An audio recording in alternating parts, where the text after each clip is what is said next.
Assalamualaikum warahmatullahi wabarakatuh. Waalaikumsalam warahmatullahi wabarakatuh. Perkenalkan sebelumnya, nama saya Azwar Ahya Nugraha dengan NIM 20402100020 dengan jurusan Komunikasi Penyiaran Islam di Fakultas Dakwah IAIN Kudus. Nah, di sini saya akan mengadakan podcast ini jagung-jagung santai dengan narasumber yang sangat spesial. Nah, sebelumnya perkenalan dulu Mas. Boleh perkenalan namanya siapa? Oke, tanpa salam, nama saya Muhammad Fatkul Huda, pemuda biasa. Ya, tadi ini pagi-pagi sudah didatangi Mas Aan, katanya mau bertanya-tanya. Ya, Saya kira Mas Huda ini sangat peka terhadap budaya sekitar gitu. Jadi saya akan mewawancarai, menanya-nanya. Semoga Sedikit. Nah, di sini saya akan mengambil tema yang berjudul siklus selamatan, yaitu khitanan. Ya, mungkin di berbagai daerah mesti memiliki tradisi yang berbeda-beda. Contohnya ya di Kudus ini ada tradisi yang dimana khitan itu diiringi dengan pertunjukan barongan atau pertunjukan dan lainnya itu. Ya. Menurut pandangan Mas Huda ini bagaimana Mas khitanan ini Mas? ya Khitanan itu kan suatu hal yang wajib untuk anak laki-laki, karena sudah ada dalil-dalilnya dalam nas Al-Quran, dan ya dalam medis pun dianjurkan ya. Orang yang khitan pertama kali kan sudah kita tahu lah, Nabi Ibrahim. Khitanan kan berasal dari dari bahasa Arab yang artinya itu kan memotong. Jadi di alat kelaminnya anak laki-laki kan itu ada yang menutupi, nah, itu dipotong agar bersih selalu, jadi tidak terkena penyakit ataupun apa. Ketika kita mau sholat, kita menghadap kepada Allah itu kan dengan keadaan bersih semuanya, tanpa ada najis satupun di dalam tubuh kita. Nah, khitanan kan masuk ke dalam Jawa itu kan sudah lama, abad ke-16 ya, bahkan itu sebelum ada peradaban Islam masuk, mungkin saja seperti itu ya. Di beberapa tempat sudah ada khitanan, tapi Islam itu belum masuk. Jadi mungkin orang Jawa memang sudah mempunyai pengetahuan tentang sunat.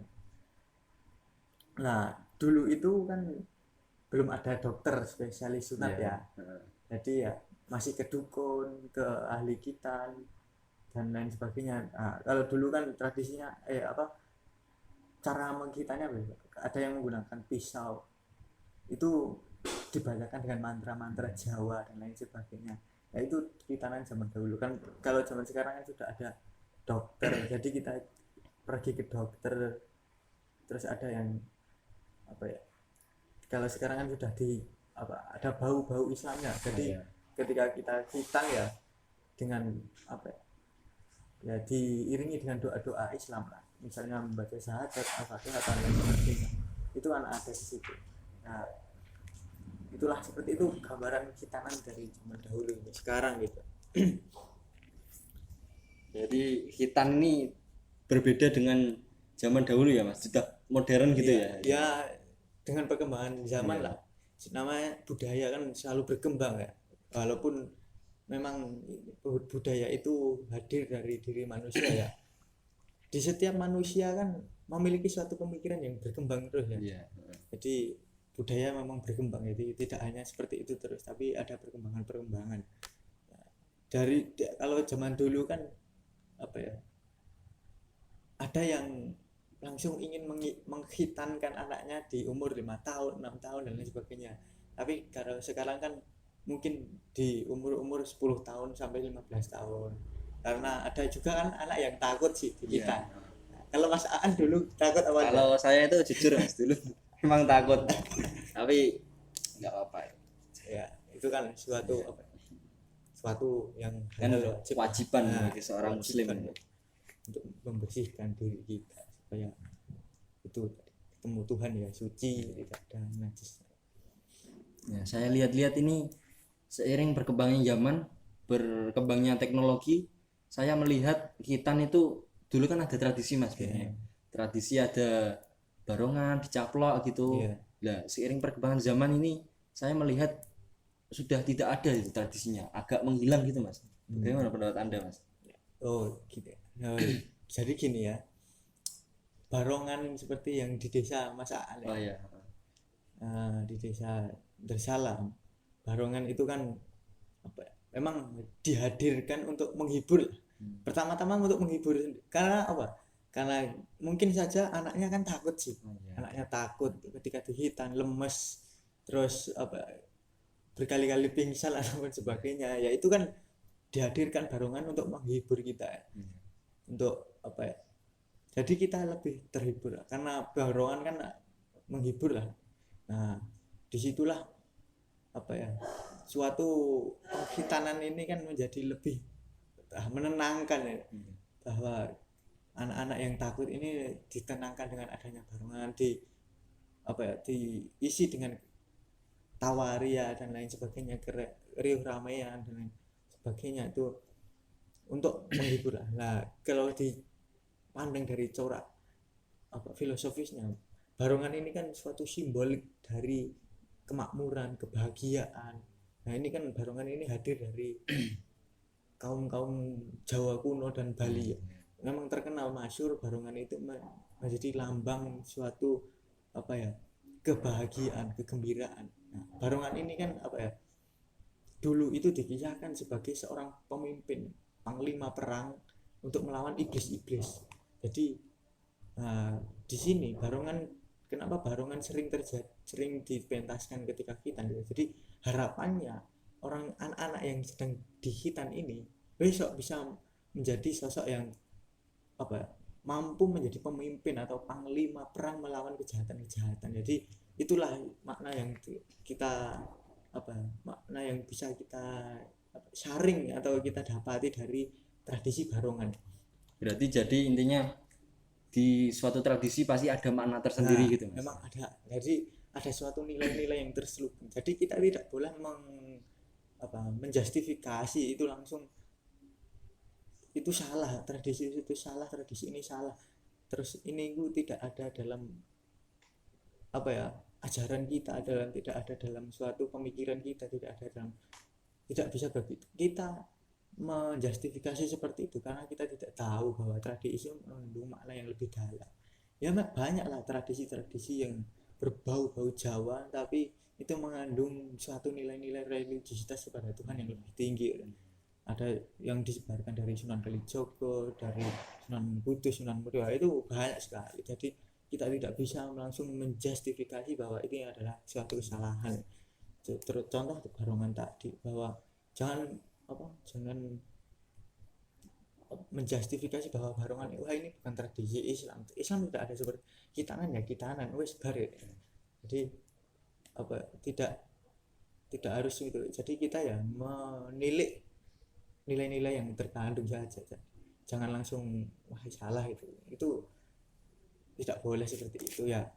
Harusnya kan kita sebagai manusia itu kan berpikir lebih dalam, radikal ya, untuk menguasai sesuatu. Jadi tidak langsung menyalahkan orang lain.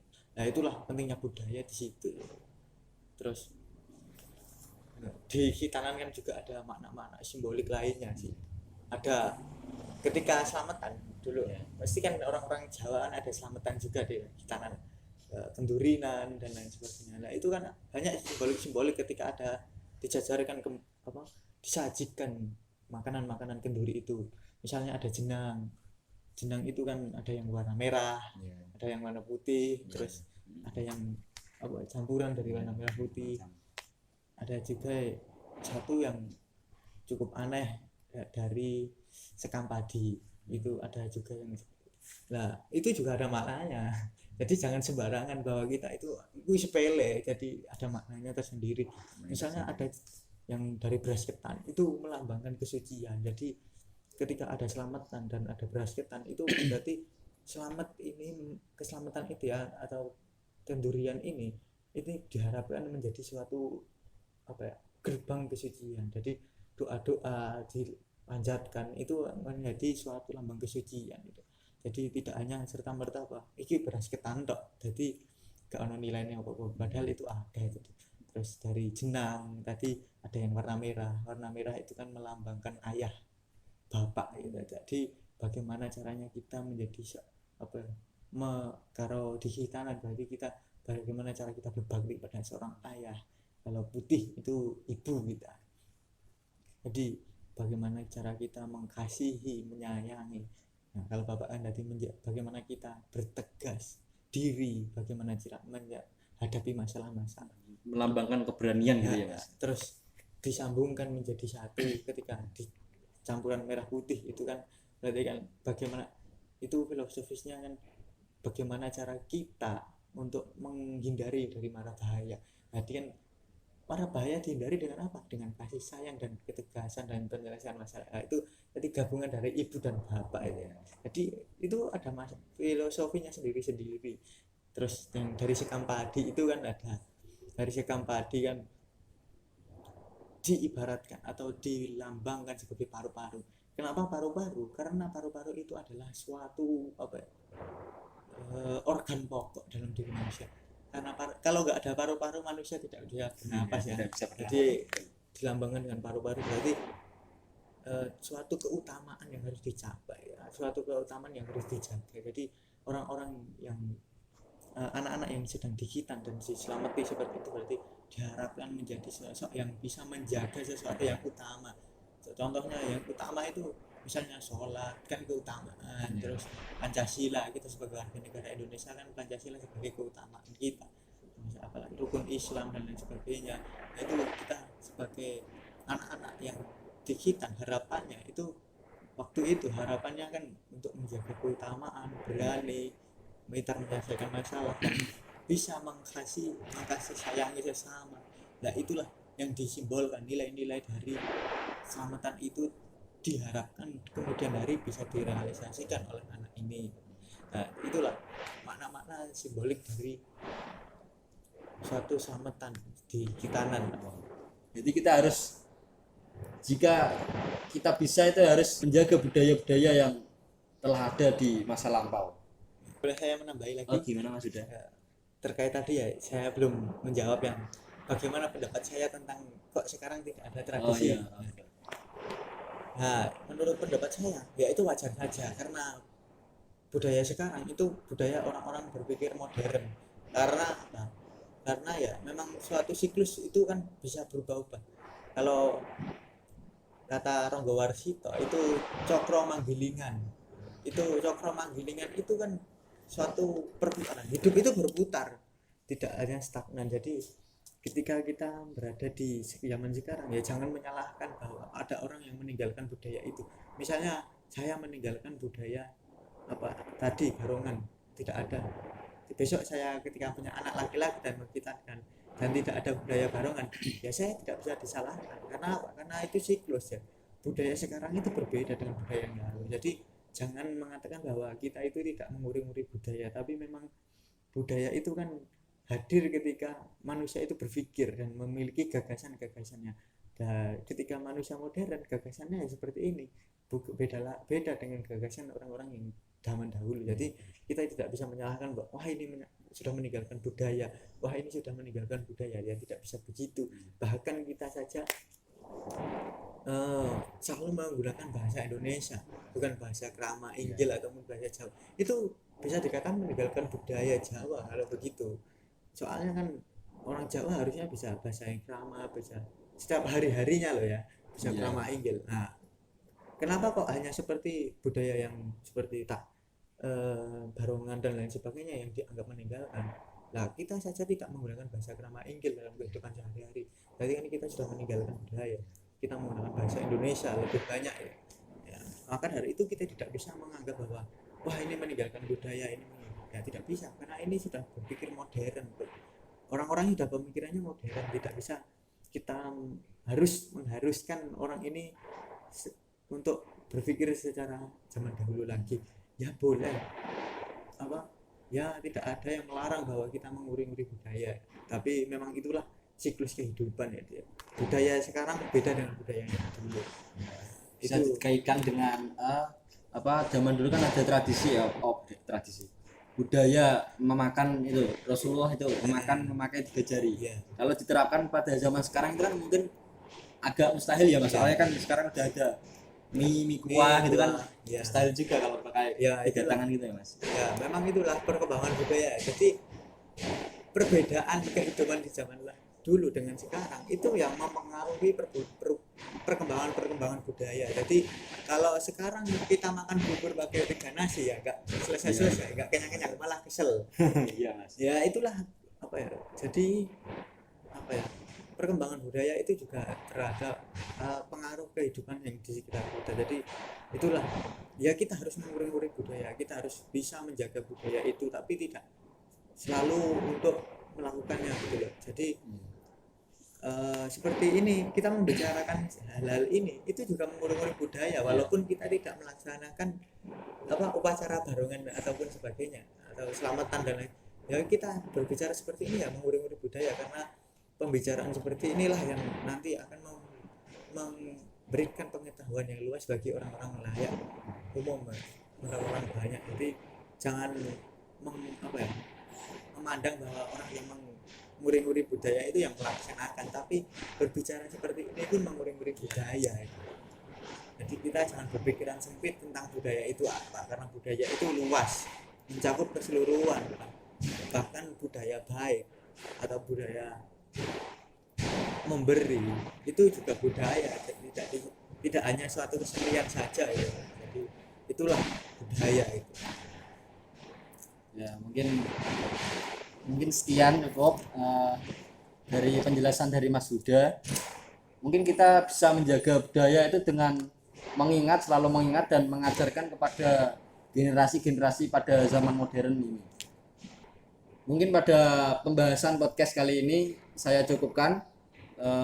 Mungkin cukup jelas dari penjelasan Mas Huda mengenai siklus selamatan, yaitu khitanan, dan menyinggung tradisi khitanan di Desa Darsalam dengan mengadakan barongan. Dengan kita mengingat-ingat, dengan kita menguri-nguri, ini bahasanya Mas Huda ya Mas, kita harus senantiasa mengingat budaya dan tradisi di sekitar kita. Mungkin sekian. Bila itu wal hidayah. Wassalamualaikum warahmatullahi wabarakatuh. Waalaikumsalam warahmatullahi wabarakatuh.